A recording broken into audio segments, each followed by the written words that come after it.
1, 2.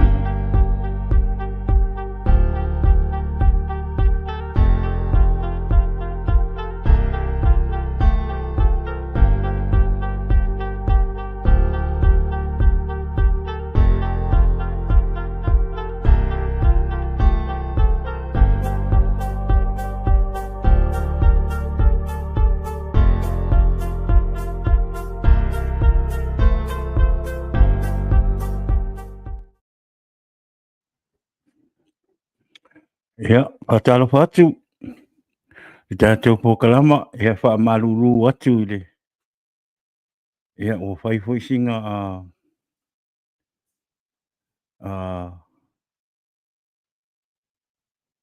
ka mai whaalawe la iki kau whaasao aku ia alewa karkongo ngaua oke aku kākou pokalama ia e vi ia le tua po le ali tau mawhai o ti apolo e tau whaaleanga le tatou pokalama i le kai ia e whaamalo ia whaatai le nei fiafi i le tātou atua ona o lona leimolona alofa i le nei aso ia aua fo i le tātou pokalama i le nei aso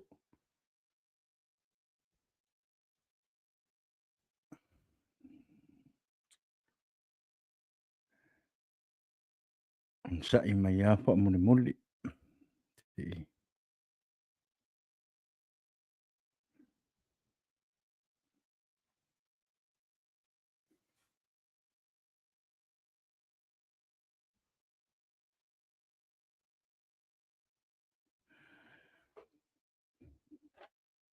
o le se kau a kako ai ti lea po ia okay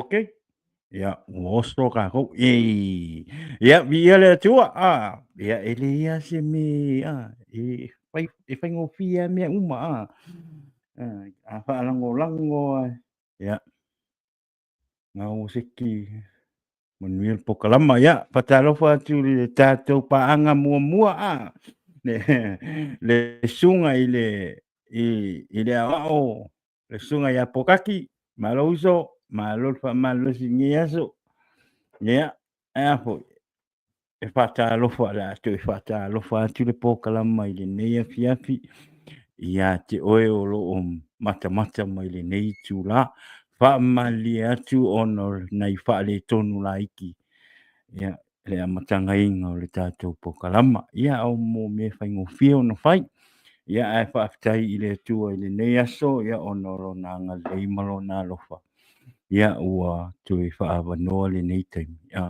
ma nei lao o tātou tue mafuta i le nei afiafi ia ua tātou pokalama pei ona masani ai i le aso toa nai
ia o le nei aso ia o se aso matangofia nei aso ia e ui ina lou a le nei aso ma savili i lunga i ngi le pay area le mea o loo mātui ia ai whaafitai i le atua o loo manuia mea uma, o loo ngā solo lelei mea uma i lungo auala, ele ngata i leo tono a inga, ia o lea, ia e whaafitai i maawere vi inga i le atua, ia ono lona puipuinga, ia i tātou le nei aso, ia e tono o nā fo i manuia o e lea fiafi, tonu o loo e mata mai ai ua aiso fasipuaa ma e makamaka mai lunga le tātou poukalama. Ia o melelei uma mea na le eise a whainga o le na e sau fo ua e maonga ia sau maonga e makamaka poukalama. Ia o le nei fiafi ia pe ona o whai atu ia o le tātou poukalama le ia stona ia pei ona masani ai ia o lea fo'i ua mafa'atasi ma le masunga ia talalei talalei e sekia i lenei afiafi ia o le ua toe ma fa'ase'ilua atu ma le au'au nei ia o le vi'ega fa'apitai i le atua ona o lo'o maua pe lona au'auna le malosi ma le ola ia ae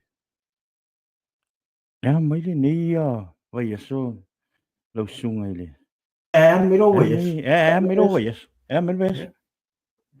Singia sunga ia le tuai i lana tausinga ni Wayas e ia fo i le ato tol tangat.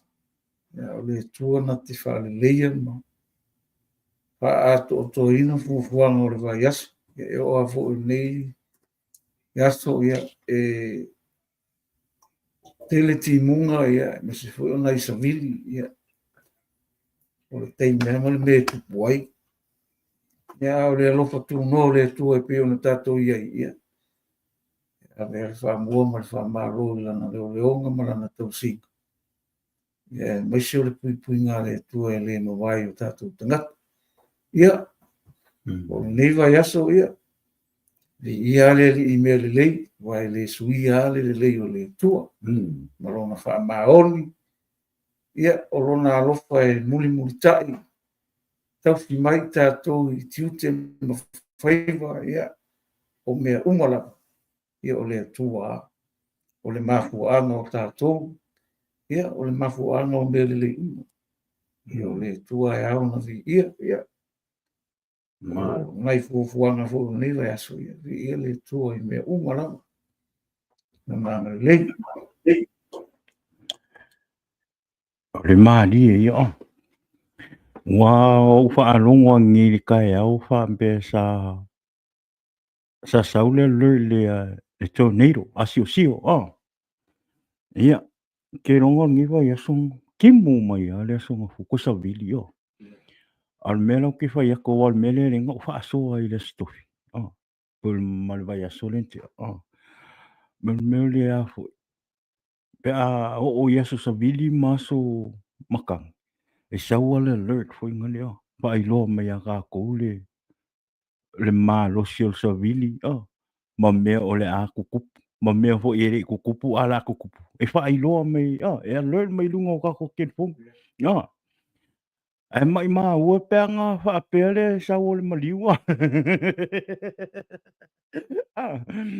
pe e o e sikianga ma le fio mai le ma le fio mai Yesu e mai ma ua peanga fa pe mea le anga ke ia o le alert mai pera o le anganga o le maliwa o pe le anganga o le maliwa ke ia ua alert mai ia lau sunga tara lei o le lima le fiafi o le e fa alert mai i lunga le telefon al merengi sorry me nga e ao ngā ai lau sa uniuni e ao ngā lau sa uniuni e ave lo wola i le tua ave lo wola i le tua ma sa uniuni lo wanganga a wala ko i ngā mea whapea o ngā saule maliu ia o e wae tātou te rei lo te mea o me maliu e leia la le sao le maliu leia se tupu me o se whaale tonu ia te oe ai o nai te pipi i le tua o nai te whaamaoni i le tua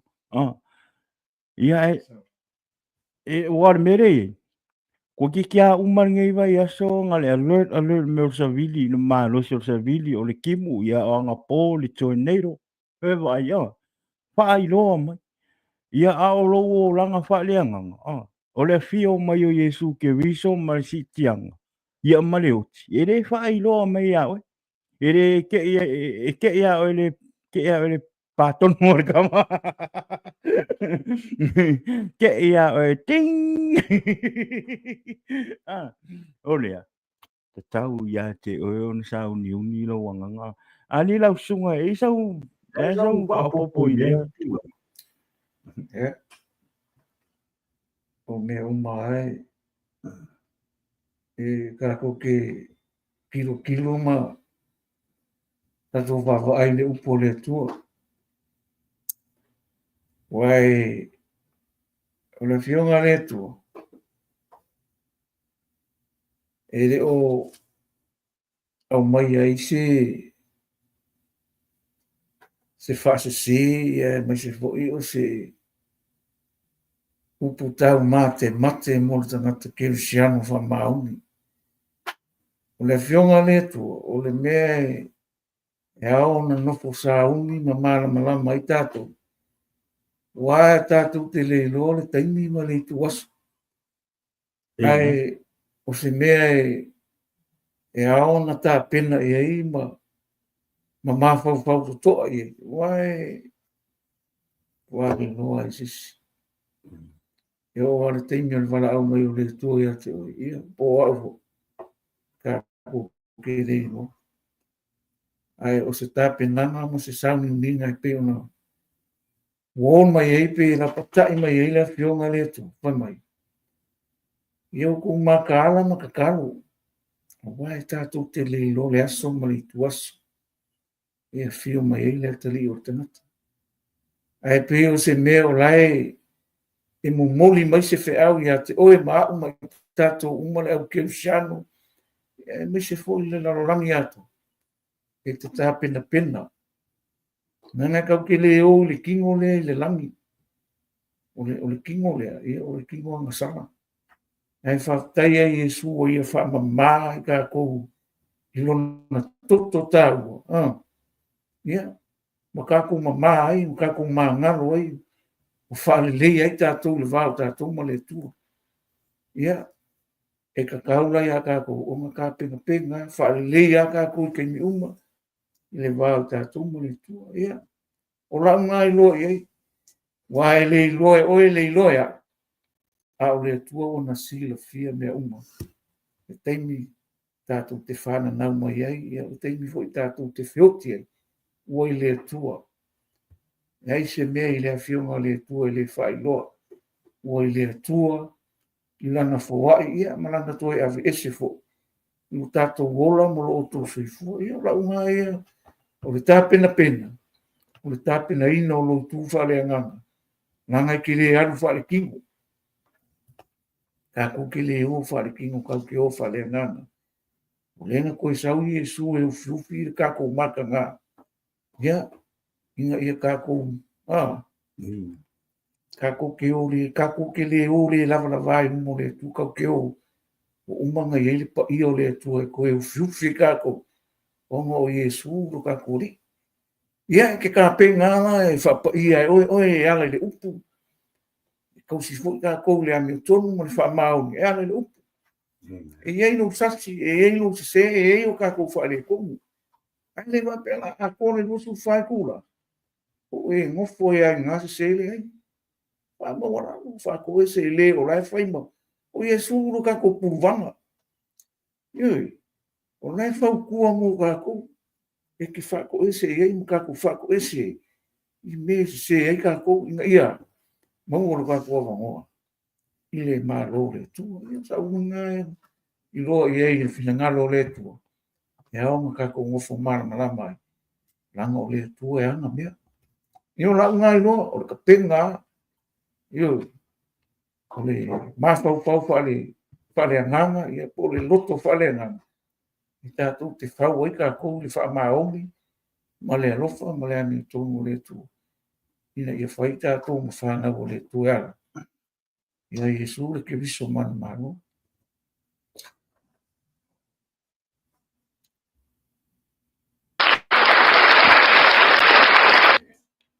Ia ia ole na sa iuni wa le fio mai Yesu ke viso le ngata lea ia sau le vala au ia te oe wa uma ona e sau iuni Taoni lo auni wanganga, lo wanganga ave lo wola i le tua maoni i le tua amen Oh wow, o taimini. taimini Ya, ia ya o le tu atu ya. pea tu ia tu pea I lo i loto lo mo lo loto mo lo fina ngalu Tau ia tau ia i tātou Mana o tatu, aga tatu Tau wola tātou wola i le tua wa e Te tātou lo ale te taimi. lo ale taimi e afu Ko se pa le tonu ia se te fa oe. le tonu ia te oe e le ngā te rea te Sau sikia. sau sikia A o lo e a fa o lo e fa pea pea kua Ia ai. ia ai Lava ia te oe. tu lava ia te oe fai oe lo Pitch filinga. filinga Aole. ole Tu ia tu ia nei tu nei po kalam Ia te oe. O Yesu o Yesu ele le Yesu O le alu fo i o le alu fo i o Yesu lua sata au ni ngalo ia alu Yesu. na alu Yesu ave o fa fita O o puanga ya O puanga.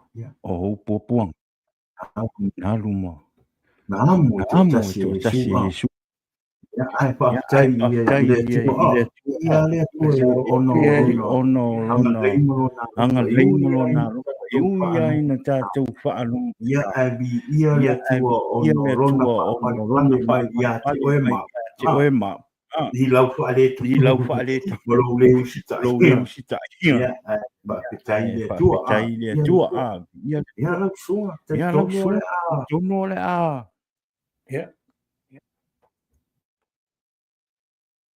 le tuina tulole por kalama i lau sunga ia wa fo ile fa soa le tua ni afia ia ile anga ile fa munyanga le tua ia te oi i lau fa soa ile ni afia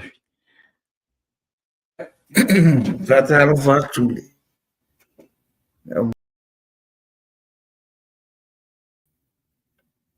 O e o lo maua mai nei fatala noanga. Iere ri ono nei au no.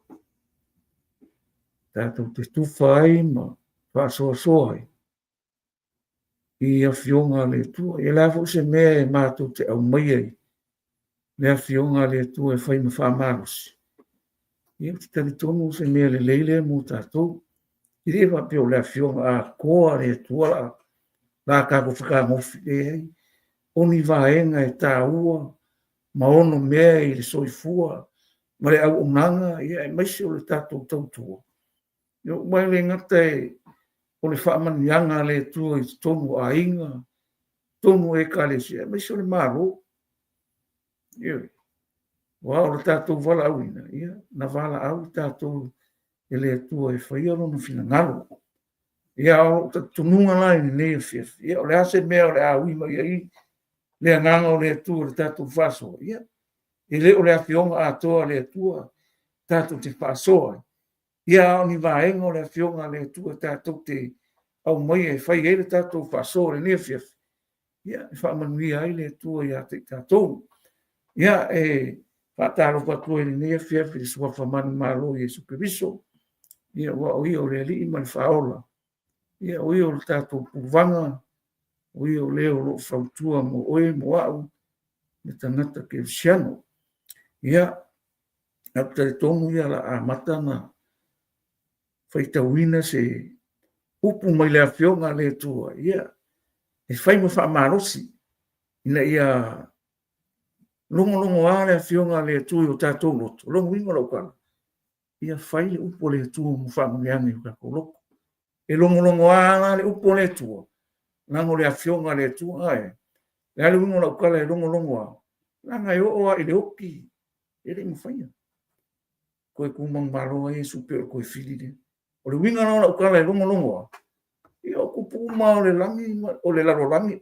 Kupu uma o le laro langi. E whio ki ama o koe. E ar kupune.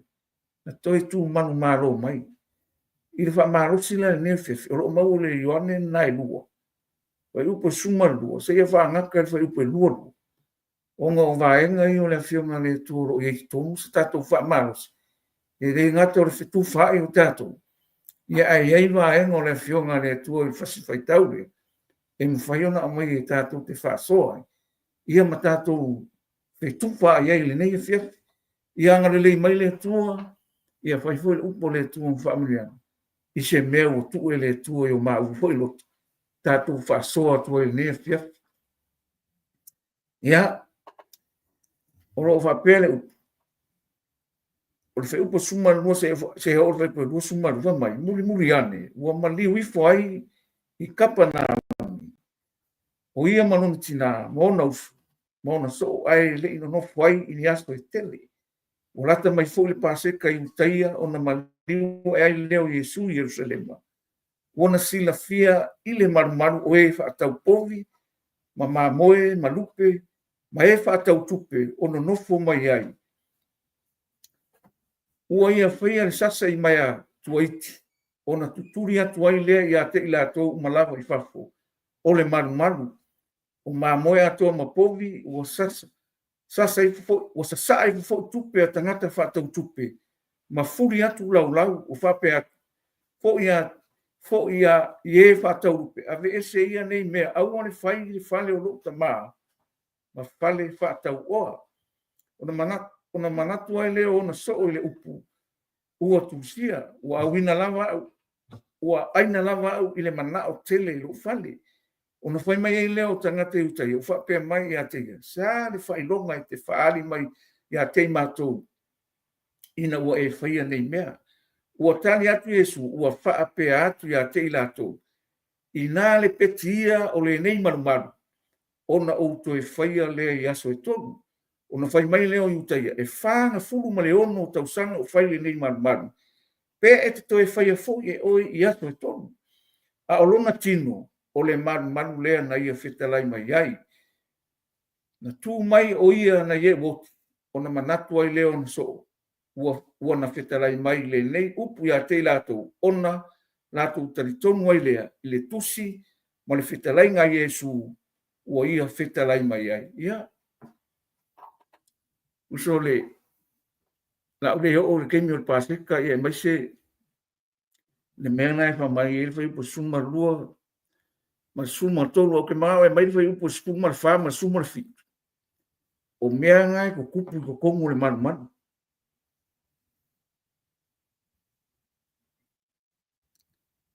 o lai fai ele fe fata wa inga ia o e fa ka kupe ia e fo linga mai o le mele kupu kongo le fale talo le tu ua fai ma fale fata o wale fai ale me fina ngalo ia ile tu e tongo lona fale a ua fai ma fale fata o le fale o le tu o le fale kakao o le fale kapua io ale mele le kupu i pe o le menga le fa ma mafa le afiafingi o le manu tapua ma le menga foi mai Yesu ina le peti ia ale nei malu mo ko fai ia so to o le mele kupu kongo le malu o lai o mai Yesu ia le fina ngano o retu e ave ese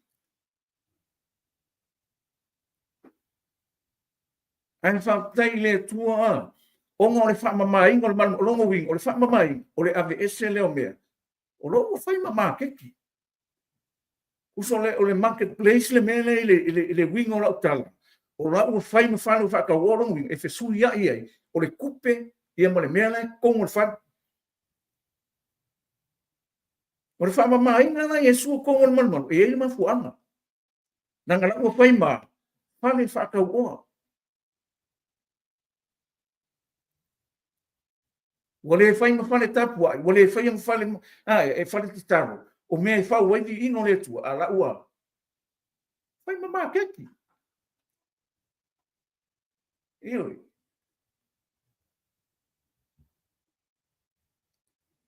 O le ma ngai o le mele. Aisia. O le fa sa o mo le mele sa o Yesu. le wa fio me Yesu o le manu kapu ai o le me fai ai vi inga o le me fai ai talo talonga o le me ave ai le whaafitai o le me nga o na kapu inga i le pua o kalo kalonga o mea uma pa ui o me kupu kongo le whaki talo le tu a ese le mele ke rol mafua o me wa o onga o kari kongunga ioi manga kua o le loko iuka ia a ka ua iuka ia ia o le aonga kula fongo o le menga amai e mose a le a e folo ia le mu e a o kula fongo manga kua le kanga Yesu le fa me ma kai o ngai luos ma tolu fai po luos ma ko le lo fai kau aku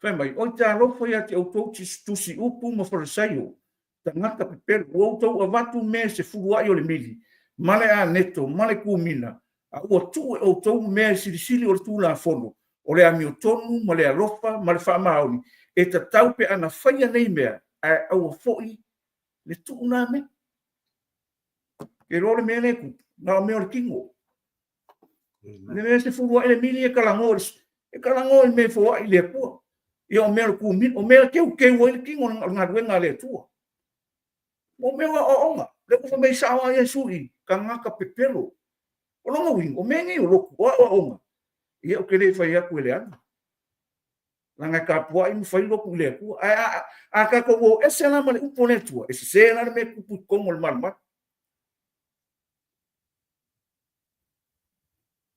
ha po me ala kana ku spoi me ala kana paulo i le ngaruenga sfu fiku fai ko ruo ma lufa le fai ko ku langa o malanga paulo ma au ke sia o te saloni o ifu pe rea o ifu le ia tenai ke no o iu kaia nga ke o iu kaia nga ke a paulo ma ki mo keo ioi o le mea ke o le ke fi fa i lo ku ke mingi o me o laia e kupu ko kongu o le fete na inga o le manu le tua o le mea na ke nga ia le o ke siano ya lo wingo na ukar o le uve mai sa Yesu i kanga ka yu kai le o farsaio me le o kusiu kanga ka pepelo na le mea na se fu ele milia ku mina ma le aneto io a le fa maau ni ma le lofa ma le aneto o le mea fa le nganga o le ku fa le nganga o ngadwen e le faia e kanga Yesu o ko fa pili le ngamu ai follow a ko ka no nga o la ku pe ala manga o ye fa ye le ro a o nganga la fe la ye nganga fa maau ni ma le mi ko ai ma le lofa o le mea sa o Yesu me Yesu o ya na foi Yesu la o ya o la le wingo le upu ke lo ko le lo fa le o taulanga e o ka ko me fa e o ka ko taulanga fa le ai na sang Yesu o le lo fa lo wing e mua e lo fa le ku e fa ko lo fa lo le luka la na le lo fa i le ku ma le lo fa i ku o le a ko anga ngor tu la fu ya o ka mai e lo ka le ku la fu ia le ka ko ro me lo fa sa o Yesu me o ko komo no le manma ia i lo me ku komo le manma o nganga e le kalanga Paulo ile le luka nga spufi oi po luo le ka mo fai ka o le menga o i Paulo te Saloni o pe rea matena mai o fo mai Paulo on tu ile o Paulo ona tu ile o Paulo i are o pako o fa pe atu o ia o tou atenai o lo i me uma lava o sila o tou tapua ia tua fa mai no fai po roko awana o iane ma o mata i o tou me pa ia ona o lo atu ile o le fata o tusi ai mo le atua e le lo o nga le me ka ko fa so lo winga ka pu ia le lo le ku le malama le mangingo ai na fai mai no o Paulo fa mai o le nei o o ia o tau tapua ai male leilo o te failo atu ia te utou o le atua na faia le lalo langi ma mea uma lava o iai ona o le ali o ia o le langi ma le lalo langi e le afia o ia i manu manu e faia e lima pe la o i le lo ke ko mai ai le upu le Yesu fama ia le piki o le manu manu ma to e faia ia se kolongo inga e le ma faia nga anu e ke kapua i le o se longa ia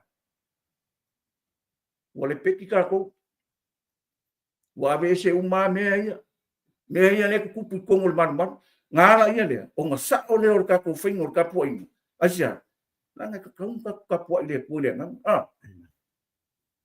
lo foi mai sa fa mai ele o limo tangata au na ia te ia pe sai o motivo o ia se me e tasi o lo fo ai mai e ia le ola le manava ma me malava i le vao me o le kua ele o peka ku ke au mai le kua o le o mangingo kalanga Yesu nang fai o fa sei o mana tusiu ai fai kauman fai po suma le limon ka upu ngai ruoko ia makua ngai se kau mingo le kikia mai lan fai po suma lima o ta lo fa te o to si upu frasaiu tangata pepero wa o so o sami ma le lau ele ia te o to ina ia lotu mai o se tas pe a mo fo o ia ona o to fai le o ia matangata o kena ua sili nona leanga ia te utu. Wa vai le mea o ia mai sa o Yesu, mai mo so o le lau ele, o so o le sami, ia loku mai se kas. Ia mo foi o ia, o no tau fai ale o ia makangaka o kena. Ia ka o kena le afu. Aisia, e se le mea le kupu. Nanga foi le o fai ale a mi o kongo o fai ale a lofa, e fai ale fa maungo o le kua. E fa wai le loku. Na o ku pe me ia ma o le ori e a fai ele loku. Fai ele nga wenga le tua, a le nganga ka. Oh, e alu kena, o sa o nganga o le mea. Ele o le loku kari o ka ko. Ke siano langa ye fu le o ngale. Ale au satu kai o ia, fa me au satu kai. O le klako kala fai Yesu. O e fai mai e ko o fa finge wa ko fiku le na ngo fo uma finge le mo o ki le makua so ko ile fa so ko fa mai no ka nga o ki uma le au so ko fiku melhor ka na wori ya Yesu o ai le fai mo yo non ko le fa finge fai ba ko no lo finge le ya wa le kan ko ku le la ko fai ka o ma ngai ye yo nga o se tu kai le se ko ku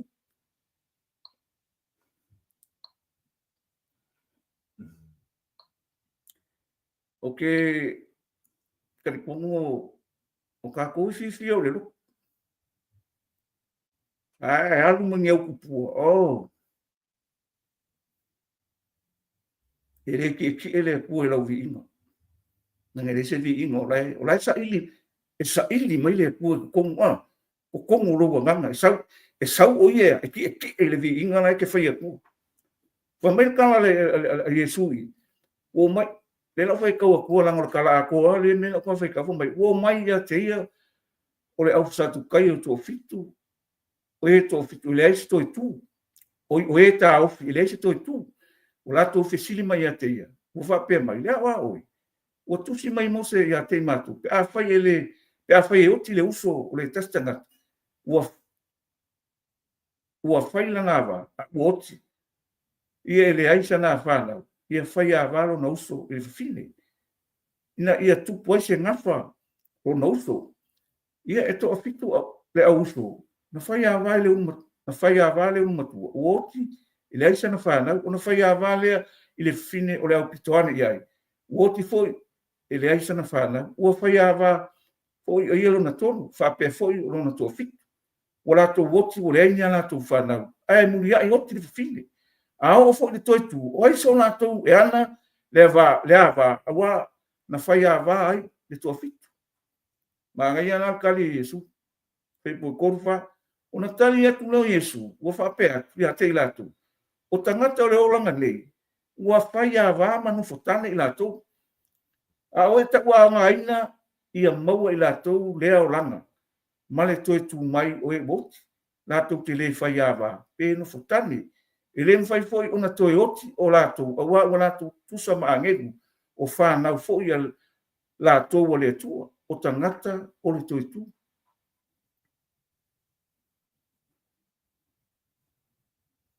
Nā ia. A o le whaatuina o e boti. O whai roa mai le me mose.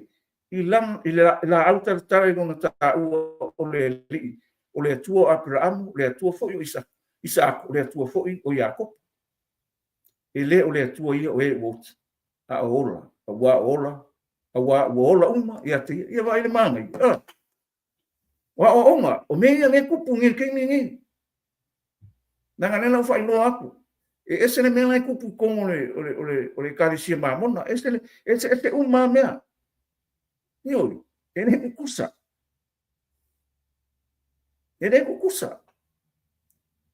Io, ese ne mena kupu como o la mosa, ese mena kupu. Io, kusa kau keo ile akua, ha. Kau keo kau kapua ile tu. Ale mena fai mai Yesu. Ha. Kau ngama como o marmar. Ha. Kau ngama mar na kale, ha. Ma ko va mai le pekia le su ia le peti le nei manu mar le peti le nei manu o ko fai le ia so ko longi o lai ko kala i le tino kala le a ko maliu tan mi tu pila le mele va mai sa ku kai i le se ko ku o ka ko e ka ko mu ko ku ka ki ka ko le fio mai Yesu fa na mai o io le mesia le ka ko va vai o ko ngai vai aso ia vai kau o mea lofa, ia o le mea lofa nga le kua mole la rolangi, e se, inga ia manguhia le la rolangi o ngā olonga anu, e maa fua mai la, ma kua fore keini fore le kala le kua ia Abraham, vai kau i Genesis fulua vai pe koru, io, o le maa ngai o ngā mea, so, lau wha ngau e manguhia i, a inga o mole la rolangi, e sau Yesu, e manguhia i le la rolangi a kua ia Yesu, o le la kau ke wha manga kua, le whāngau mai Yesu o le alofa. O le mea alofa. O le alofa tu noa. O le mea fua i fuina mai. O le olonga ola. Na sui ai le larorangi. I le ia fio mai ai whaasala le larorangi. A ia whaaola inga le larorangi. O le alofa tu noa. I riska ko mea whai. Nga ono karikongu wa makalia Yesu e whai maring whaola.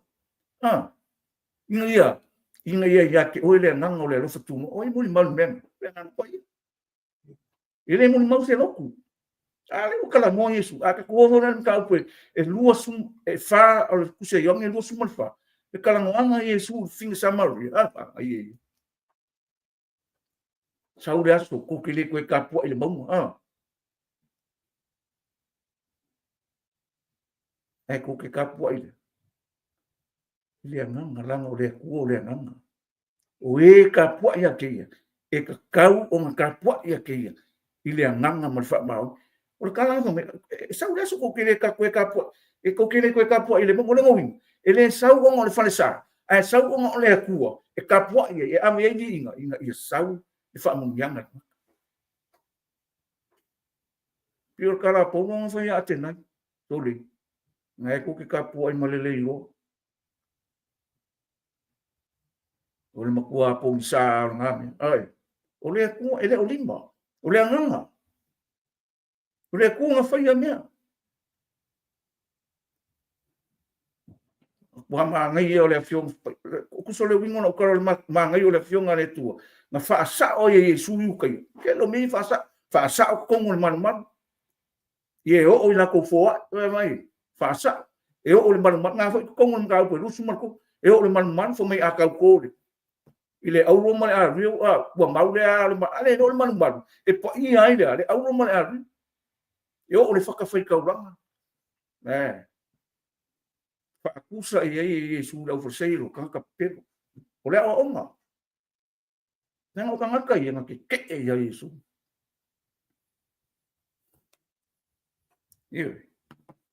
mai apo ma kua la fai mai pau ko mito mo ko mito ma ka ko fai po suo mo le fai kau yo le ma ngai o kalanga po tu mo ma tu fi mai ko ke le lo e o le man o ko le tu o lo no fo le ngano le tu te tongi ate o to mai no fai po sufi fai e fa le anga se tasti le man o le tu e fa le ngai le nata ngata le tu a wai pa ia le man o le tu o ko la ia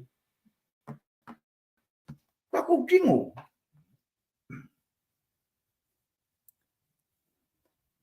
ko ele sa le ko no fo ko fa sa no fo ko ka ko lo nga nga sa ko ka ko e fai ka ko ma manu le tu lo nga nga la fai mai fai la fa le anga se kasi manu le tu ia ele sa kala fai nga ke so nga la uangi me le anga ko le manu le ia o mo fa le anga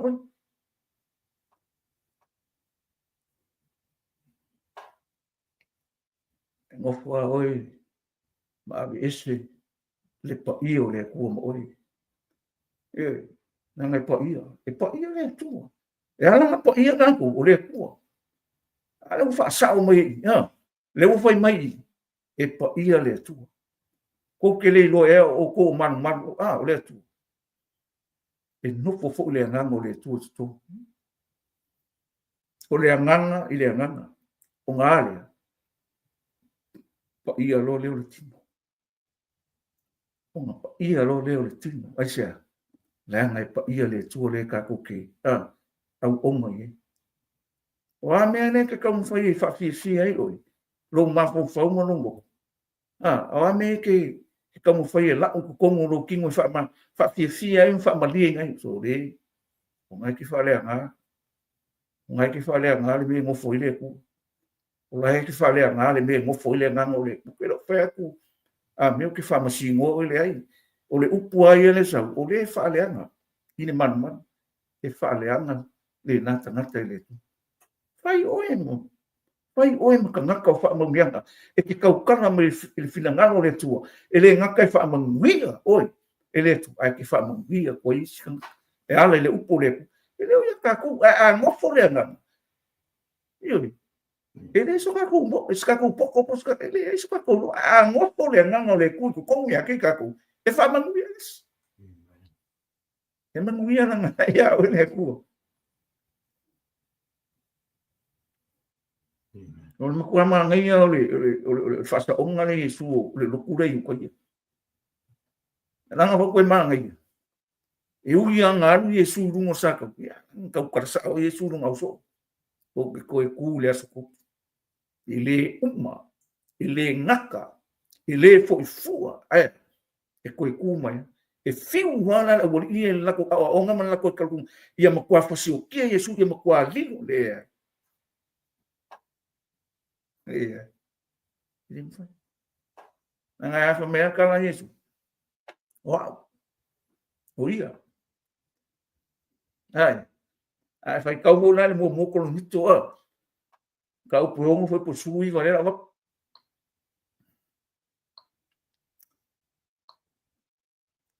vai ko ke le lo e o ko kingo le man le o le nganga pa ia o ko kong ya ke o ko lo o ya ke o ko mai le tu idea ya fo o ko ya ke o ko o le mai fa mai o lo o ya ke o ko mai le tu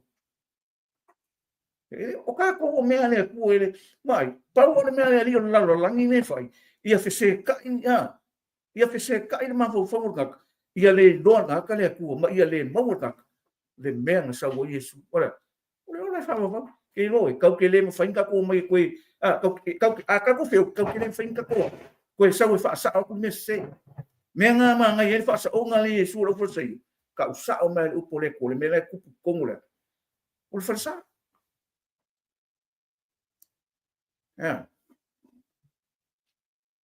o lo le Yesu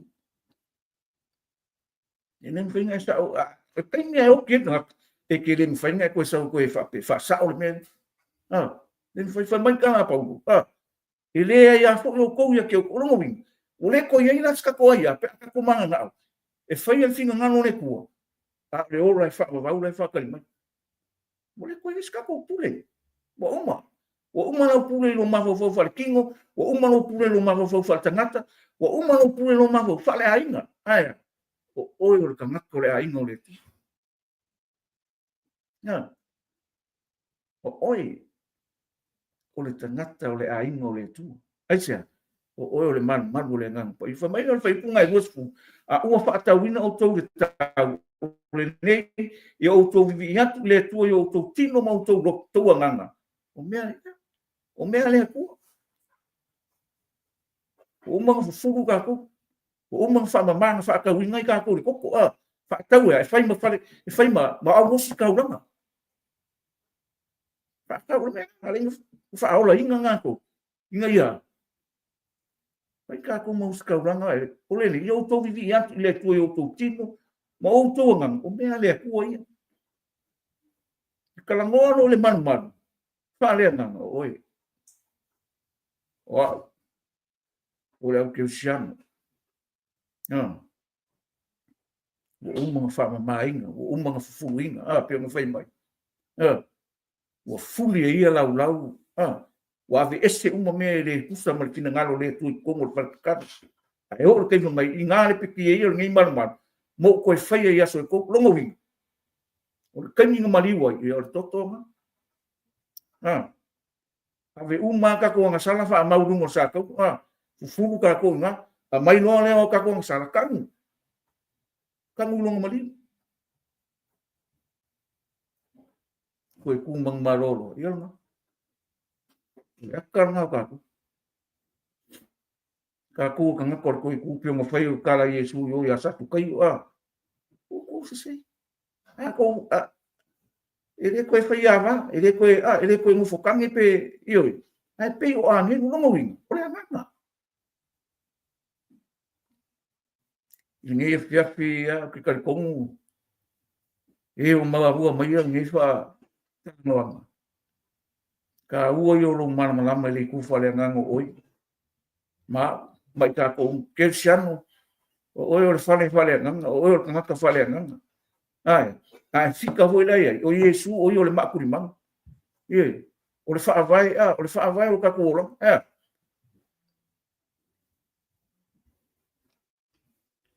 e kala mo me i sei ele ka ko lua varu foi po sumo o le ma o mo fa kai ka ui o le makuri mang o ko la fo inga ka ngaka o le kingo ka ngaka le fuska o fa vai mautu mo le mautu ma le mausali ele ma fo sis e fa ku ia ki ia o ngi fia fia ke la longa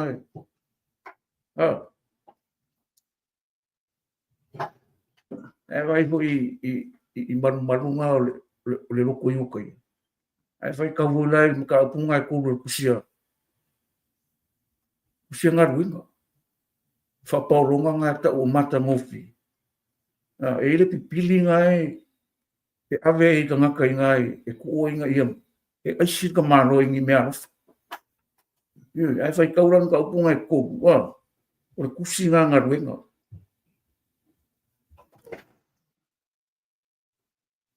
pe mo ka suka sa menga kukupu ele kukupu lai i ko kongo le mar mele fai ka po inga la vai ai kukupu fa fo me fa fo fa paulo o nga lai pe o pe ke no mai o mai fa va ku mai le lile o fa ko nga mai o se me aro fa me okupe ai na man ka yo ngem pe ki ai mai ele se au po se ario ale me kasi e va ku suak fo ye nga ku ye fa malo ya nga pili ele o komu na le me fa ka po inga la vai o fa fo o ka ngaka fa nga inga le ngang po mo ka ki o nga me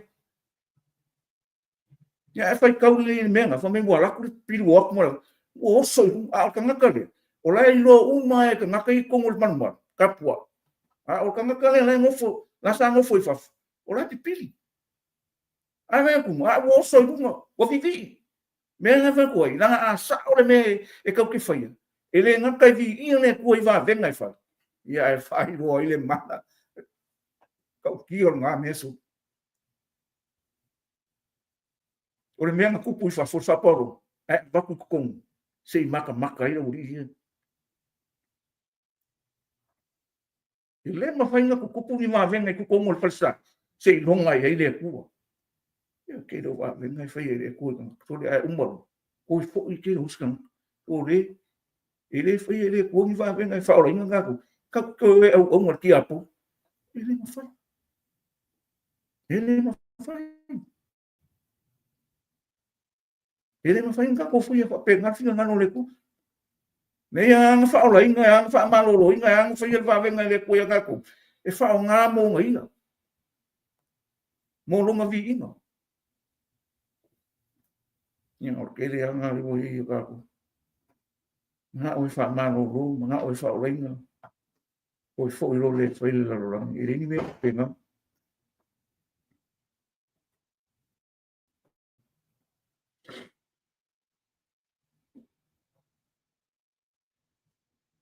wa o nga ia o me e fise ka I lo fa nga I ngor upo le sa si lo ka ku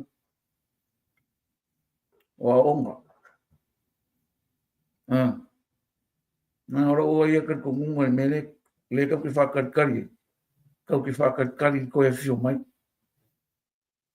o era nga o ki o le mo ko ku ye ko ku mang maro mo ko ku asa la nga li o e o lai o ai mo ko ku ka ko la fio eu foi mai e pou le ka le si te saro ni mo ka ku fa pa u su ko se o su lo ma nga ye fu nga me o le wingo no ka o le o mo le au kemsia mo le au po ia mo le lano langi ako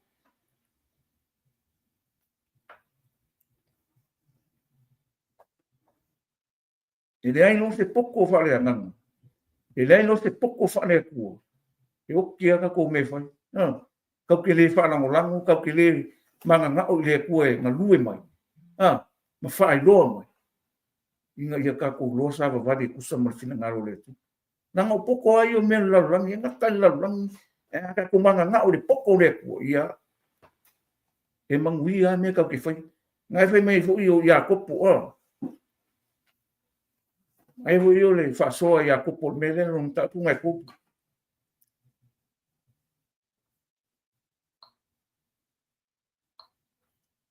pai upula su ko ma su lima fa ma le fai po su lima ma me ai ma mai oi se auto o porto ma o marmara ina fa ali mai ia ai le ami le ona lava nga ruenga ile na malu o ia le poto ai a fai o ia te auto fina bleanga ma le misa e o auto so ia le mita a o fo ile pepelo e fa le ngai le upumon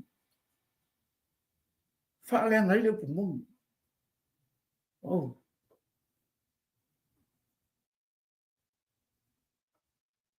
ia o me ngale ku pungi kimi fi ngau ia meio o ngalo e fa ele se ka ko me la ke fu ka ko finga le pa mo me ka ko fe ku fa ile fionga le tu ka ko fa so le fionga le tu ma ka ko kala mo ia Yesu langa lua pe ku kala mo ia Yesu afale ai mai ia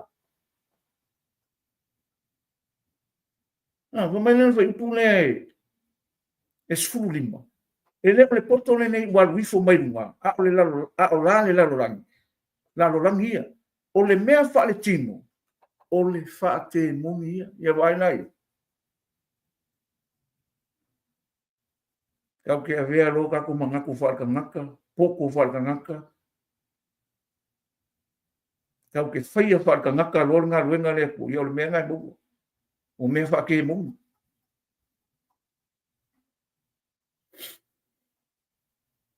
ai fa mai kala wa o le mea e ai le matau ama le misa o ia le fe va wai ma mea le nga uma wa o le mea e ia le matau ma le misa o ia le fe wai fe ava wai ma mea le nga uma lo mo winga o mea fa ke mo mi mea sa o mo le fe posu a o le poto mai nga e mo na mama mua mama ia langa lau fa mama inga Yesu.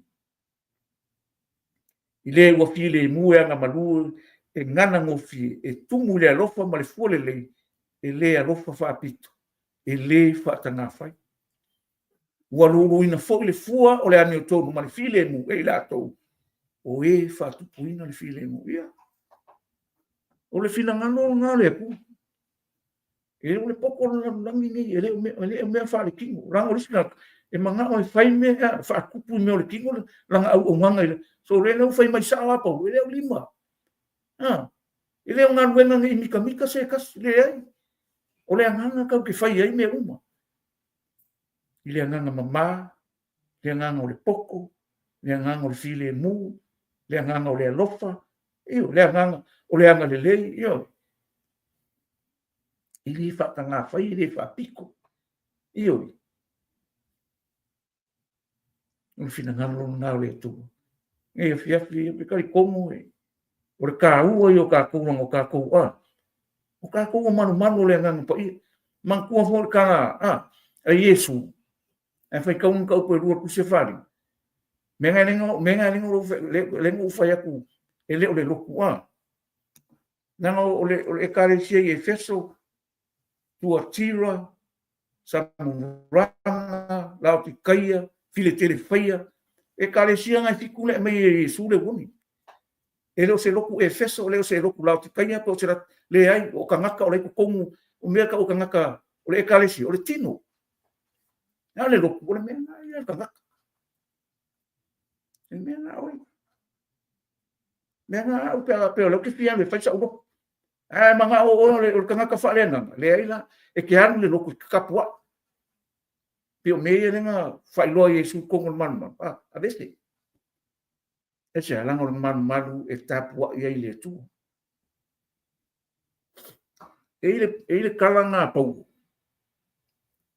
manga oi ma ngai ye o kalanga pau ta ko koyo o lola ile kalanga Iesu le lua koronito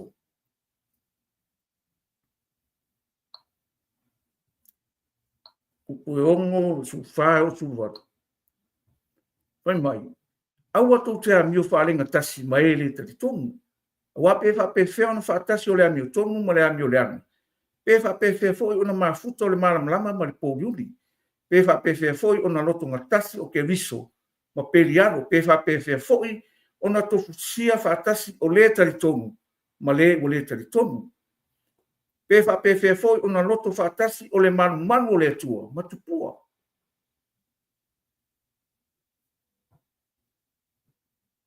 awa o to o le manu le tua soifua pe ona fetalai mai o le tua o te nofo to tonu ia te lato o te savali foi tonu ia te lato e fai au mo la tua e fai foi lato mo tangata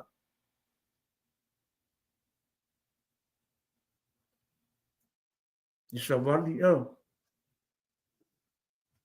i savali ko kongu e ngofo ko kongu io e savali le ko kongu ia ki kako te ma ngai o ia ne o lea foi fa mai o lea i o mai ai o tona i tongi a te lato mai o to vave mai vai mai o fetalai mai ai leli o a foi to te a pa ia o foi to te pa ia tu se mele an ona o tali ai le o to e fai fo ia mo o to tama e fai fo o ko mo wa kali mo wa fingi o fetalai mai ai leli e ona le malosi se va a fai la o kangaka o le ko ele mo fai nga ia ke o inkupua to le a fika sa o le mea nen kango Iesu fa mama ko kongo le manu ele ingi kupua ko kongo le manu kapua no langa i fa sa ma pena e ku o mo fa kangaka le o le o fa ku sa wa o le upole ko le ma Iesu a vese fa fo a vese asia langa o le tu le nanga o e kapua ia ki e ka kau o nga kapua ia ki le nanga la sa ili mai le nanga fa mauni la e sa ili mai le tu le nanga fa mau e kapua ia ki e fia no foi mai ta o apa o i me le foi ka ko loko fa ka siman kupu mai nga ngala ko kapuai ele kapuai faleanga e sa fa ele pakki ele si lima ele peste e ngofo ai lo mo ile ele ai o el kapuai nga faleanga aso le pakki o lima e ke alanga e ke vivi e ke fa manu ile tu asia langa o ka faleanga ngai ave vi ina ile tu ni fiaf ni foi ma fukore ku ma le foi ni vai ka ko ko fa ka sin me kingo pe mai kara pe Jakob o me fa ke mo ele fringa ko ai la ai le a ko ma la ai ke mo ele fa asia o le tu ai ana me ru vai mai sa apa le ku ele o lima a fai ka ko le ku ta tu te fai no se o ke ka ko ka po ai malelelo o le mea ngā lai kupu ai skanga ele lo fa nge ele lo fa manu ele lo fa kai asia ele o mana le wingo kapu inga falenga ya nga ko ro kingo o oi o lo kingo le la o ku me e fa ma ngi lo kala e roma sulua o mai kala po o le nei le soi o te ai o yatu ya te utou ono le alofa muti vale o le atua i o tou tu ina atu o tou tino i le atua o le tauranga ola male pa ia mali o le mea le e tatau wai ona o tou whaia e ka kāu anka ko whaia tu ina atu o tou tino i le atua o le tauranga ola mea e ke le anu ki kapua sorry e ke le ngofo e ke alanga e full surrender o ele e ke me ko surrender o lo ngolo wa uma o le ko ai oi e anu lungo lima e o lo leo e o lo fa ni tana e la vonga o le ku na vole nganga le ke lo me ngi si o lima nga alanga e pak ya e nanga le nganga lo e mai le nganga le ku e ke sa ili mai ke o lai ke na lui man fa ma u lo ko tu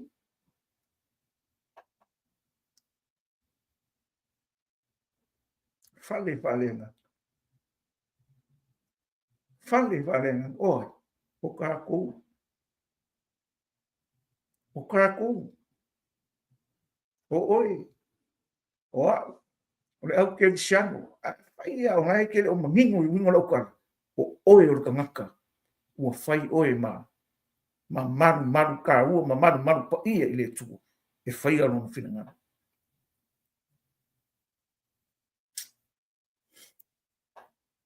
ya ka ko wo ya pe ke o na ngai ho yo me nga me pe ke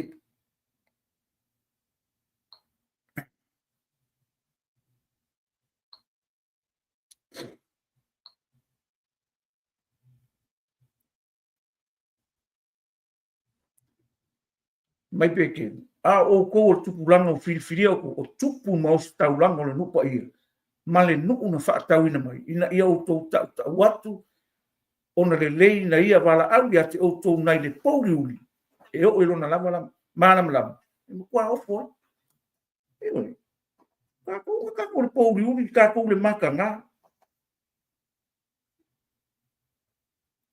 la meno filfilia o kupulanga filfilia rare wingo filfilia o filfilia o le ko e faima o si taulango le nupa ia ma le nu'u fa'atau ina i pe onfa fa'atau ka ko Yesu pe kala po oi oi konito uma fa'akau ka ko ne fiafi oi ka ngaka filia ma Yesu ko ke le filia o filia ko e filia ko le tu lo vala wina o le kemia ma ngai on mele vala wina o le tu ke fai lo finga o vola ke mi vala au mai le ku e ke alu malomo ki ke fa kasi lo nge fi mai kala po ya roma tu ina tu tino o kaulanga ola o kaulanga pa ia o kaulanga mali o le me kaunga ko fa o le me kaunga ko fa ya nge fiafi ia tātou whātāuaina o tātou tangata le tino. Aisha, nanga o tātou o manu le nganga o le. Au ne ka ko whale ana, ne ka ko o vai kau. Ia, i le aisha ka pau ale me e ilo. O le fina ngalo le tue ala i lana o wha malama, wha manino ia i tātou o oe, o au le manu le nganga pa ia. Pa ia le fina ngalo le tu. E ka le sia na e fiku. E me kala Yesu. O lo ko ngaru. O lo ala le o la e ka le sia wa le e ka le sia e feso o le o ia lo. Ai fa me kala Yesu. Po isalamu. Ai le salamu. Ya, o ke le sela ku ngala me. Ronga winga. E ia le woni le e ka le sia e. Mai kala Yesu ta pu ngai ko ku se falinga o fai po fiku o falinga le nga ave angelu ya yo ngi le kuskusie yo ngi me le fa mai kala o mangai el me ko fai ka wo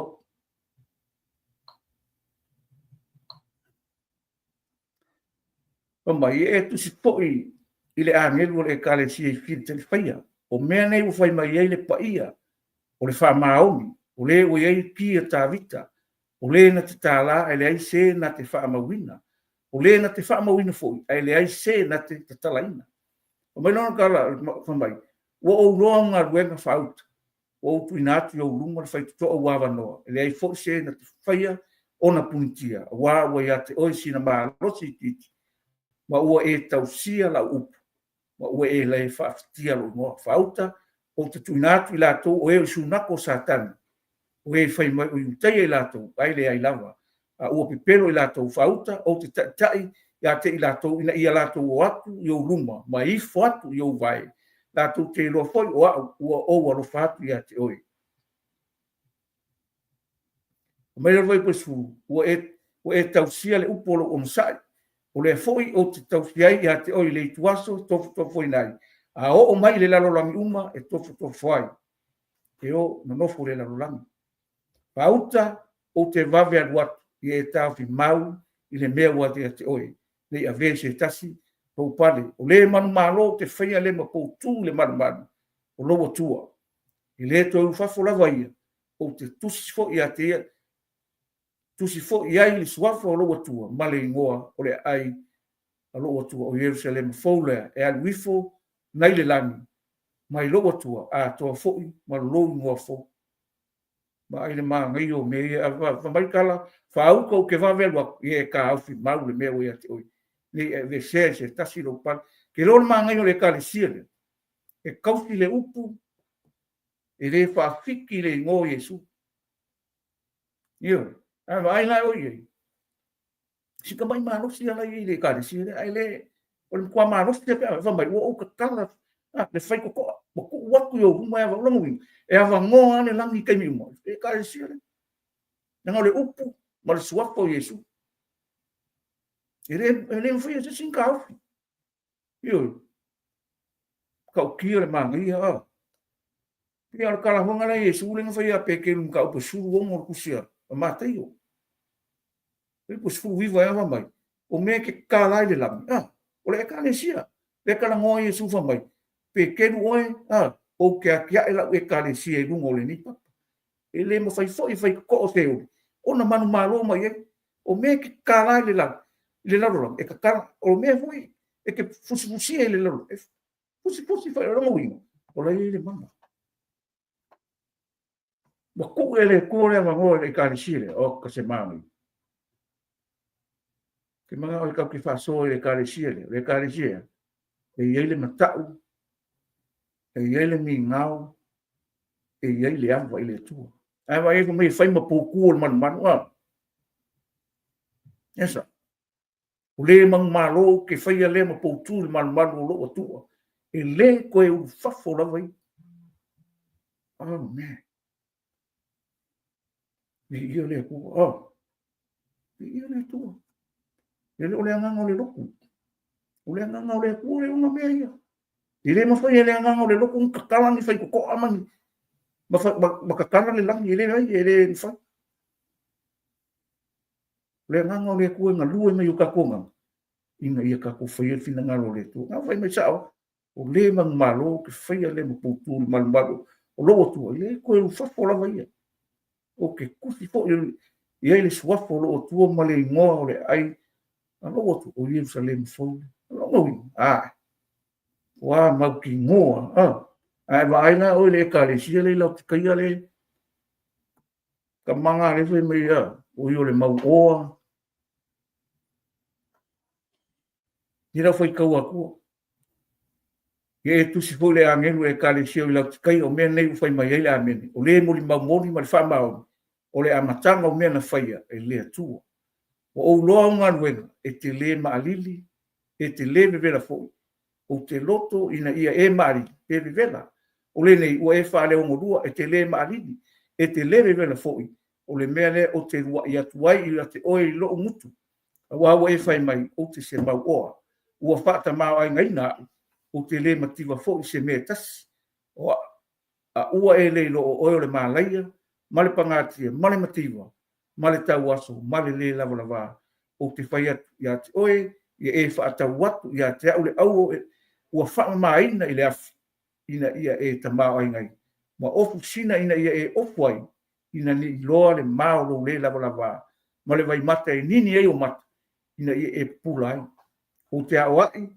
masasa ia na to uma o te awai masasa ia te ila to uma o te alofa ia o le nei ia e vilitai ma ia e salamo fauta o te tuatu i pui matutu ia ai se tase fa alo mai o le matatala pui o te ufale atu ia te ia ma te tali sua foi ma ia o ia foi ma o le man maro te vatua ia te ia ma te nofo fa tasma i lo nofo ale pei o foi on o man maro ua mana nofo fa tasi ma lo ta mai no nofo ale o le o ia kalina fa rongo ele vivela ele malidi fa le o rua ai fa mai o io le mau o rongo o le kale si e kele kupi o le kale si e ka mau ai no rongo o fale fa e ka po ino ma ko ma ngai io o mea uma fa mai sa o ile le wo fa mai isu mai lo lea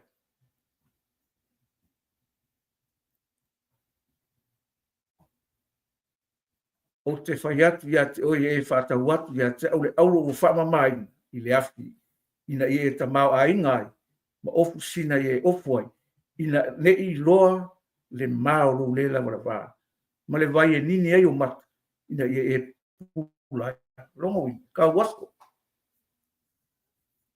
ke le ame ka e lo e ka waso ia lo pusao e ke le ngoa e o le pusao na lo le la va longo e an kama ele se ufufi longo ele ma fainga o sau Yesu e mai le pa ia o lona mamani le lani sau e ufi e ka ko ngai e fai on ka ko sau e nem fai o uma fa le Yesu meu ina ia e ka ko le mo le tu o ufi ka ko lona mamani lona pa ia me na mai e pa ia ngai me na le mai e ka le siele o le ku fafo na ku mai fafo ma ko ku la fia mo mo sia mo la fia mo mo sia mo Yesu como le kale sia la mo ku fafo a fai la ka kar ya o me nga mul mai o le mang malo ke ko ke ma ke ngofa ka sma lo ngofa longo wi a le ka kala la fai ko le lo ile ya fai ka ngar finka isa nanga lawa ya Yesu me vale mai langa o me nga vai nga o ekaresia e lua o le maningo ia o ekaresia ele uni loku o kangaka lai ko kongo e feso pile telefai la kaia ai no se loku ele se loku o me nga le kupu kongo loku ia o me nga le kupu kongo ka ko ekaresia i kongo sa mo eu nanga o ke no me kau kala mia Yesu ai le o ye ko kongo Yesu ningi fia ye lo ele o le loku kali o ka ko o le upu ai o kai ke ro kala paulo ke ro kala paulo le kala kia nga mo e lo foi ka wa ko se fa mangingo le wingo lo kala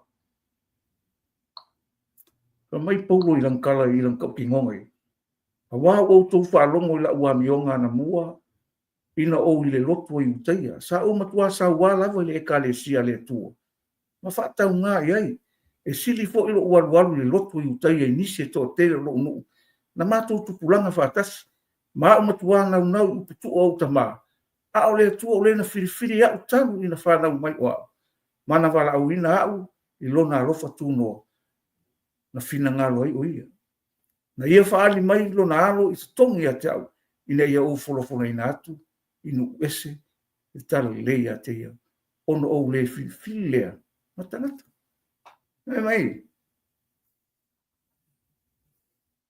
kai mianga fili ai le kua pau e rei koe aru o ia o ngara wori ia nga ingosia nga ikangia mangingoi o le o onga yu kai nga leng fa sa o Yesu aru foi na pau e ver kala le fai kau len ka ma su fiku nga amai oka kanga yu kai ana como te saloni eu foi peria wa ke ya pau o le nga roku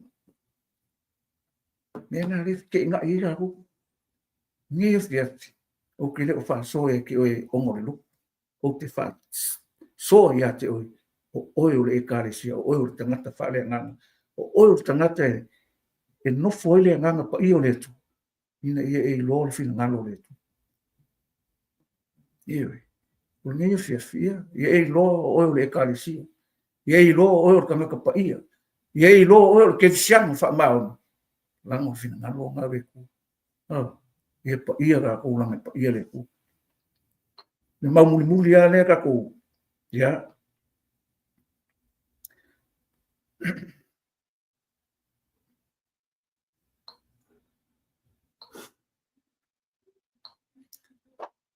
mai upo paulo le kalesia le i Efeso ina ia tu ina tu o ia te ia pai kaula fai kule wong ina ia fa pa ia nai ina ua fa mai ne fa tai le vai a to le upu a maka luongo fa mo sal o to tane o to walo fa o to lava va fa pe o ke viso foi ona rofa mai i le kalesia ma foi na mai e ia te ia e fai mo na sui ina ia fa pa ia nai ina ua fa mai ne fa tai le vai a to ma le upu ina ia na tu ina atu o ia te ia o le ekaresia mata ngofie lava i le haiso na ila po se man minum po se tasi me fa pena a ia pa ia ma ia le po na ia kako ulo le leini fia ke lo me le ngale se man minum pa ia ko le ila o uma fa ma le ekaresia Yesu rango le ubu le ekaresia o Yesu ele o ka koura a le ubu ya maka mai uma o inga ma amaka o Yesu o inga fa mama o Yesu o inga ave se me mang ngumi le ngumi solo nei e fa ma fora Yesu o au vilo o ponga o me uma o ya ke o le pa i one tu ai se ngore e kare se o mo fa ta wina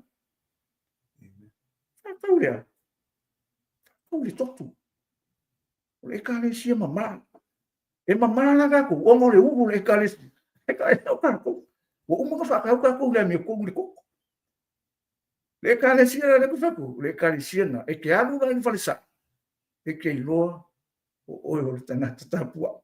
E ke le alu o ngiu la monga le ai. E ke alu e ke kapua. Na ngora mena ngalinga mala uina ka ko. Inga ia kapua ile tu ile nganga mo fa mau. Ya. E ninga ko kupe. Kau ke kau le ko le tu le. Lewa. Lau fa nge ma lau fa manu le tu. Na se upu ka ko le o me ke ame nga nga le ko o se fu ai o me e ko e fa mangui ai le tu ya ka ko le ola ka ko le o me le ko le la le o le si kai o nga ko fina nga lo me upu le tu e fa mangui ai ka ko asia na ngo ka ko le o le tino ke viso o longa e ka le si ai le aisa ma ngumi le aisa ponga le aisa asia langa ma na le ma ngumi le ila le ponga e ma fu mai le ugo le ka le si e mamai pa ia e ami o kongu e alofa e whaamau. Ia runga, ka konga. Maa fua ia, o ia. Whai e, o ia. Inga ia, ko e fo ia ia vi inga tama. Pare mea ngai ninga ko o pasa. Keo e aia tatou tarutalonga. Tatou whamanui le tu aisa. Nanga o ia anga mea. Ewe, pere vai aku whapea.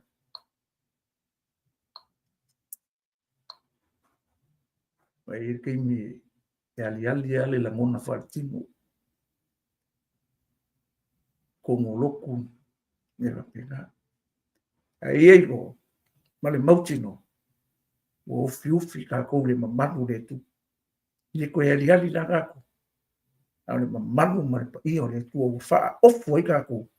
Wha ngai ka kou morong whina ngā.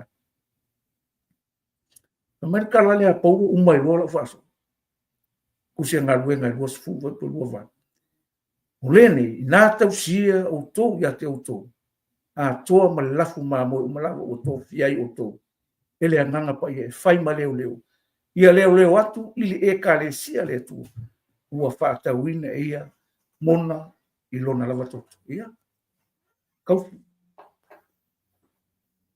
Kausi kako wang ngofwai, kako whiawa kai, kako maua le loto whiawa whani, maua le rofo le tasi, o le whina ngaro na le.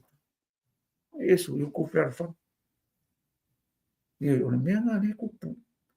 Piwa kwa wawai a kwa kai me kupu ngi meo. O me o lo kupi kau e whai mai le si ama. O ka wawai a kuiei. Ka hano whai le ai. O le tua e onga mea, o le tua onga leo. O ka kou le ka le sia ua umang whakawinga. A leo whai mai. O le nei a nā tau sia. O tau ia te o tau a toa ma le lafu mā moe ma lawa. Ua tau fiai o tau ele nganga pa ia. E whai ma leo. Ia leo atu le ka le sia le tua. Ua whaatauina e ia moe. Mona i lona lawa tatu. Ia, kau ke leo. Kau ke whewha māwhana whana. Ia, ngā ruenga le au onga le kua. Watu le upu whamarosi. Ia, e whaala e au. Ia, waia. Ule e ka le sia na whakawina. Ia, o e maa o tangata whaatauina. Molea. Mole fina ngalo le tu. Whakawea. Nanga ka koa kupulanga whia. O si taulanga. Ole nu pali pa ia na whaatauina mai. Pio whai mai polo ia romo. Tu ina atu o tau tino le taulanga o. E pa ia. E malie o mea te tau tato whai. Ia. Tato mātanga ni nei e fiafi. E ro maua mai nei whaatara noanga. Ia le upo le tu e wha marosi. A whai po ue ese upo e le pa. Tonu lo manatu mo lo fina ngalo. Ia. Alo whangie le nganga o le tua. Wha māwhana whanga, wha i loa, wha manino ia te oi, le winga moni o ana whionga. Ia wale mea ngai whai mei kuspai. Ai whai kau wha linga ngai, lua kasi whai pue kou. Pio le mea ngā le, ua ngalo iau mwha, koe a waka. Ale maa ngai e o le mea ngā. Ai whai mei whai pue, maka apu ngai lua kasi whai pue kou, whai mai. Ora kala le, ai anga mai, na au whaarongo fo i le leo tele mai le langi.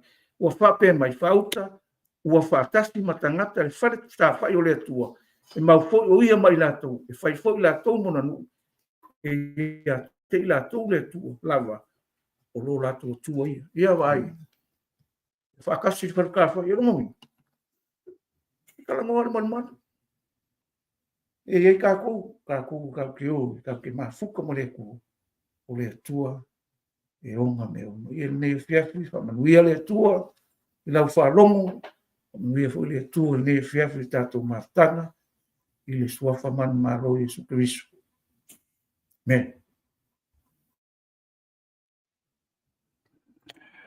Ia, i ere tua, mana i ere whaasoa ho i le nea fiafi. Ia, o le nau e whaalongo. Wa ai lo loto. Amen. Koe siaki lo wanganga. Amen. Koe siaki lo loto. Pui lo loto. Ave lo loto i le atua. Amen. Ia, mana ia te lele whaasoa le.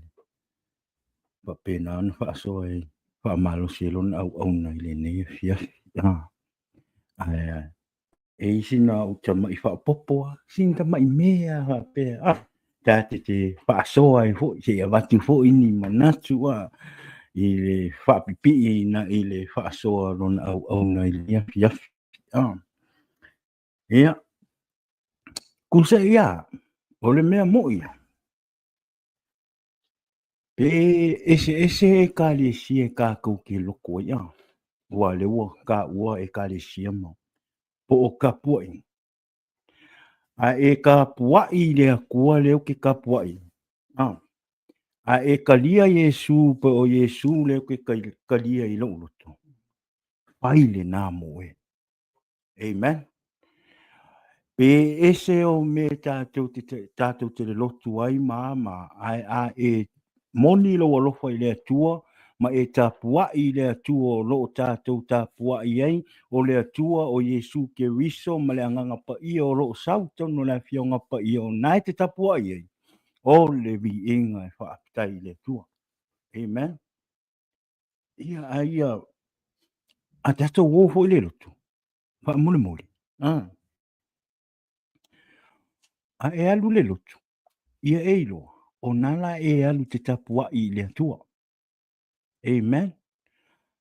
O mea e whai tono le whare tapua i le atua. E o na o, wha malosi e fo i steimi o te. O mea wha le anganga. Amen. A e alu la i le lotu, wha mole mole. Tu ua ma whau ngā wha le tino. Tu ua manatu wha le tino. Tu ua loto wha le tino. A e alu e tapua i le atua ma lo wanganga. Amen. A e alu ilu mo le atua. E te alu mo lo wanganga. E te tapua i le atua mo lo wanganga a toa. Amen. A e ulu atu fo ila le fale tapua i le atua. E te langona ina le pai mai o le anganga pa i o le atua i ati oe. Aisia, a fo e ona le te alu atu na e fale anganga o lo mafa upa. O fale tapua i le atua. O roo i eile anganga pa i o le atua. Amen. E ta tau fo ila ia te oema. O na te papa ia o tātou o langa.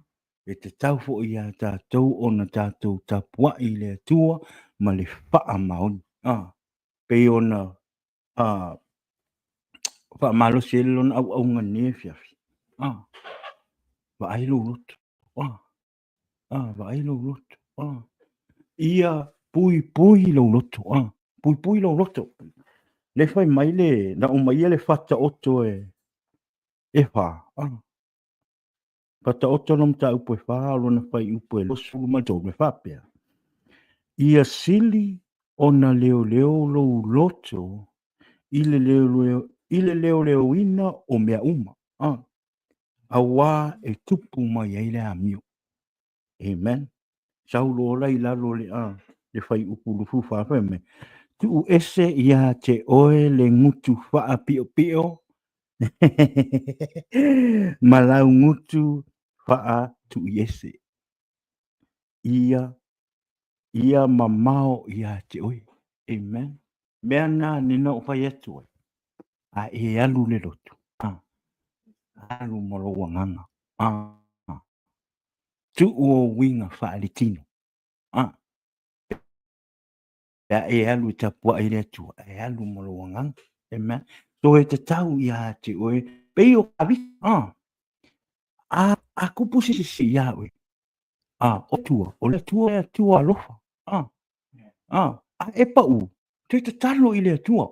Te talo i le atua te whaamangalo i a te oe, te tuina i a te oe se loto fau. Wewe i le temi ngā le tala i a tā vita ina uanga sala tā vita lumo le atua. Nei, sau se lamo e lima sfuma tasi. Salamo kasi kausu ek salamo po femi ne e umaro salamo fata oto salamo lima sfuma le tasi. Ia a olona fai upu e se fulu, olona fai upu e se fulu ngai pe mai. Lo wali e, oi lo atu ai, ia e faia se loto mama moa. Ma ia e whaafowina se loto mau i to tonu i atea. Tau fai upu sunga tasi. Aua e te la fua ina au i au luma. Aua foi e te wa ese ina lo wanganga pa ia te. Amen. So awa te popoli. Tātou ke wisi anoa. Tātou pa upe tātou ti whaaleton. Awa i loa. Ta talo i lea. Ta talo i lea. Tu a whai fo e ua e o toe au mailo ora i lea tua. Awa. For some reason te ua e toi pa ua tutu. Aua te popoli. Le o loo tu mai pe le tua le wano i ate.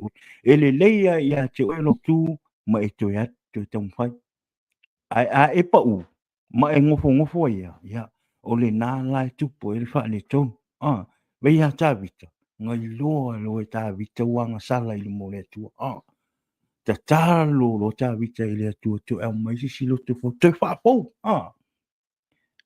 E mafo fau le anga sala ka vika ngofai. O le mokoa i mau. Pe yo le ngofo inga maua me angi lo faso. I me meo fo finga le fing. Ke no ka laki ngai laki ko le kalanga le fisi ngai. So o Yesu le ngofai le fo finga u. Wa uma le uso. O ka laki anga i ngā le fing. O ngai mangwi. Whaalea nganga mai lo whaalongo. E whaalea nganga mai lo whaalongo. Le kakarango le fiongo pa i. O le sau le fiongo pa i o le tua. Mea nā tātou ia. Mi ia le atua le nea fiafi i mana ia lona upu. Lana whaasoa i lona au aunga nea fiafi. Ia. Pe i ona whai atu lona au aunga. Ia. Tātou whaamalosi. Tātou whaamalosi le atua o le taimi nei. Wa te tau ia tātou ona tātou mai tātou te ngālulu e whaatasi. O wāpese se inga i lunga o te penga whai langi mo meo kapo inga. Se o le mea ngai ua le koe kauria re kemingi. This time right now, that's not for today. O le angang le taimine, o le tātou o mai tātou te ngālulu e whaatasi. Fola le anga le lei o le atua, ma fola Yesu ke riso e tau atu tangata, ua rata le tue fia mai o Yesu. O le mea nai ni le ka kōna whai e tātou tangata ke risiana. E le mea lua ai, o lisi le mea wakuai ingo mai kangaka i kalia Yesu. Ma ave o lako wola i le ali. Onga o lewa ai mai kangaka, e solo musa ia i ka kou kangaka ke risiango, onga whetau wa. Amen. Ava ai mai la tangata laurangi le ka teo mai i lunga.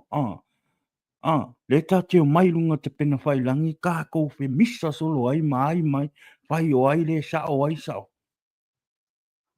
Ia, o le ase loko la fi sao e alu, a vele ola mole li pe ava ai mai, nga le pau ale ka kou me le wha mole. O ro o ti ngā fina ngalo tua ia tātou mo tātou megi whai. A fi mana o le tau mawhai le tua ia manu mā lo mai ni angang. a le iso lo musa i lona whanau o ta ua o tangata kerisiano ona misa i lungo o te pena whailan. A wore mele we ei. Le lalo langi le ua kako ye. Wa i loa umai ka ngaka kako me whairingo ka penga whailan. E loa ka ngaka ke me ke moe ai. E loa ka ngaka ke me ke ala ai. E loa ka ngaka ke me ke a i ke alu ese marifate. Wa i loa uma. Wa le ala i whare ka ngaka. Good morning. Paus le me lunga wai. Loa. Wha mole mole tātou ka ngata teusiano. Alofa i le atua malona finangalo. Wha mole mole. Ia wa solo musa i a tātou ona whai tātou ma whaateita inga. I tangata. Amen. Ole ngā wai mai fo i le ngā o loto tangata. Ma fiesu i o lātou wanganga e ave i le atua. Ona o tātou. Whaangai le atua tātou. Ia i loa le mamalu o le atua i lunga o tātou o langa. Ia i loa le mamalu o le atua i lau manatu. O lau tautala, o uanga, ma lau savali, ma lau tu, ma lau amio. O le nā e i loa ai le mamalu o le atua i a te oe, pe pai o nai te ora i ai.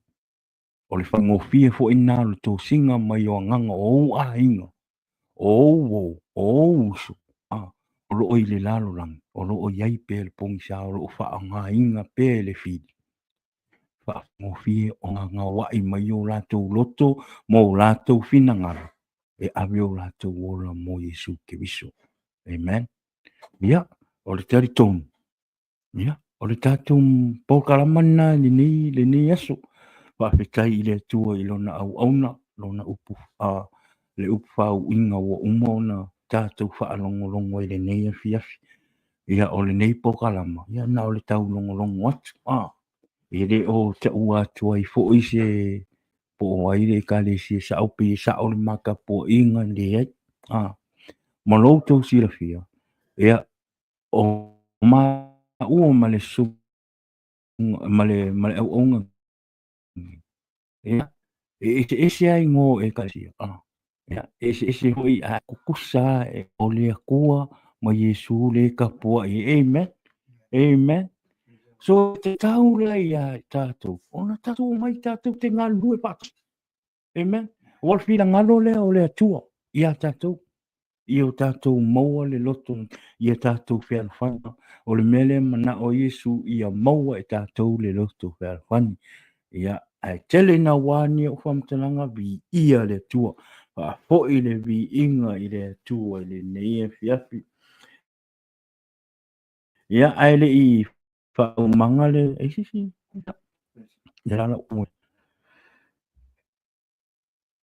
Ia, ane i whau marka ko pokalama, ia, e mua na watu le bi, e whaktaitele, i le nei pokalama, e le mea wapa u, ia, ngale ngalo, ia, e a vela nei taimi, ia, e momoli e tuai, ma whaatalo whaatuai le pokalama, le Jesus is the answer, i lo mātou ta mawha le nganga, i le sunga ia Wesley i sa take, ia ma le umātou tina, wale tua, ia ma le whanau, ka manuia atu le pōkalama ia te oe le neia fiafi, ma le wale tua, ia maua pe le atua leo, e fua e tu pe le atua leo la ma le malosi, ia te oe le tama, ia au lia la soa tae au, toi tātou mafuta i le tātou mafutanga tae au, pia ua toi le ola ma le malosi, i wha manuia tele le atua ia te oe le tama, ia maise le tina.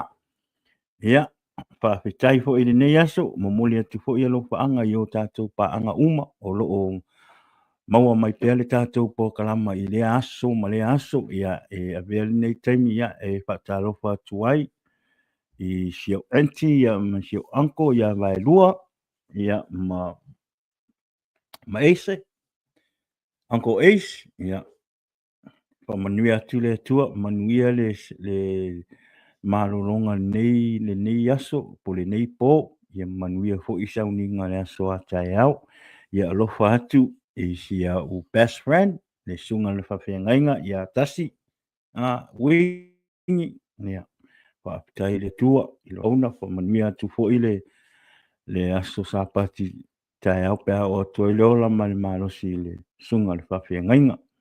E alofa atu tele mo o lua auntie and uncle ia mga iau. Ngai uso ko whawhingi ia mo rātou te tō lua mo rātou whanau. Ia whamanuia atu fo'i o ma tātou paanga malawa ito. Ko kere kanga maka me ngia whiwi ia le atua malo lava malo malo si mai i lunga o tātou pokalama ia ile nganga o le atua i makua inga rue aku le nganga o le atua i lo loto. Ina ia whape nā ona suia lo woranga sa we awe lo wola i le atua. O le nei pokalama, ere suia le pokalama nei lo woranga. Ere suia le pokalama. E suia le atua lo woranga. O le au na o le nei pokalama ia whaasoa atu lo le upu o le ali ina ia whape nā ona ia ile nganga o le atua i lo na upu. Ta tule ta le ia Yesu ke riso. O le aunga ngā o le nei pokalama.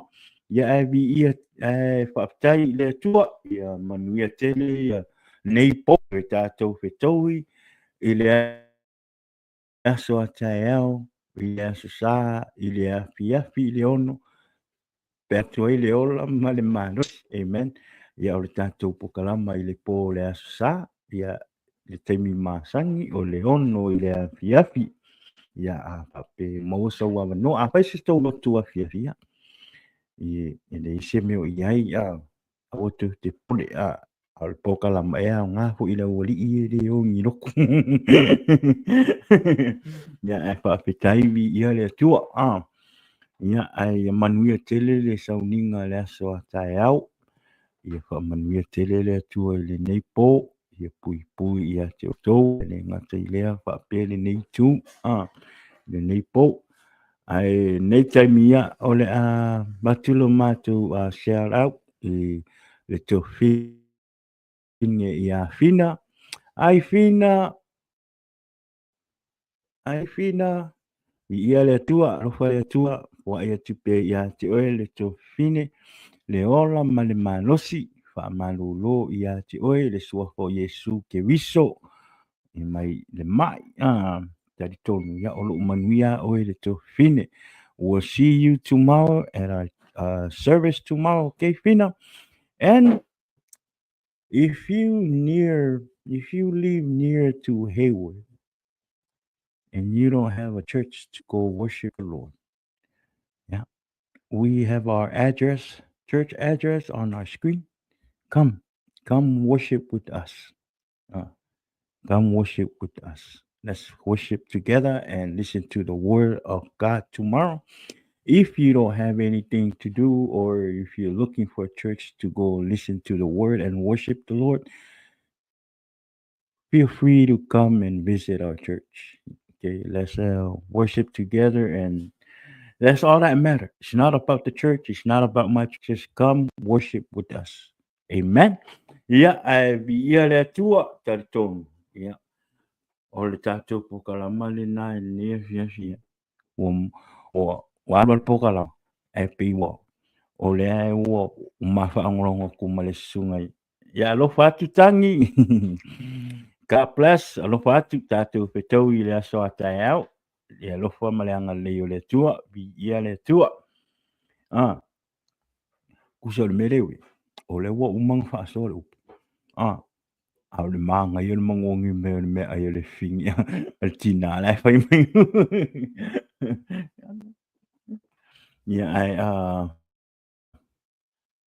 ai lo fale tua ia maua pe o tau le malosi ma le manuia tātou tue whetau i le aso a tae au i le ono i le afiafi ma lo alo lava in the name of Jesus. Amen. Manuia tele le nei po alo fatu le po kalama mo oe ele nei afiafi.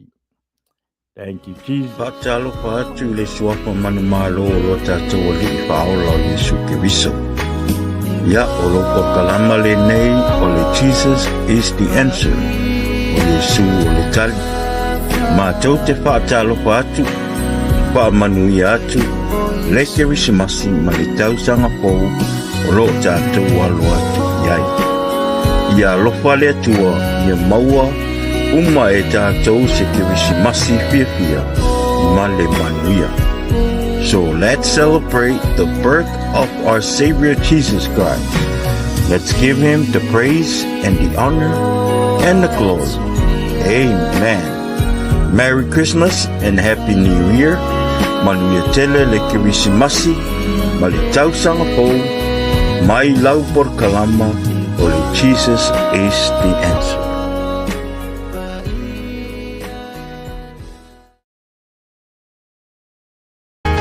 Jesus is the answer for the world today.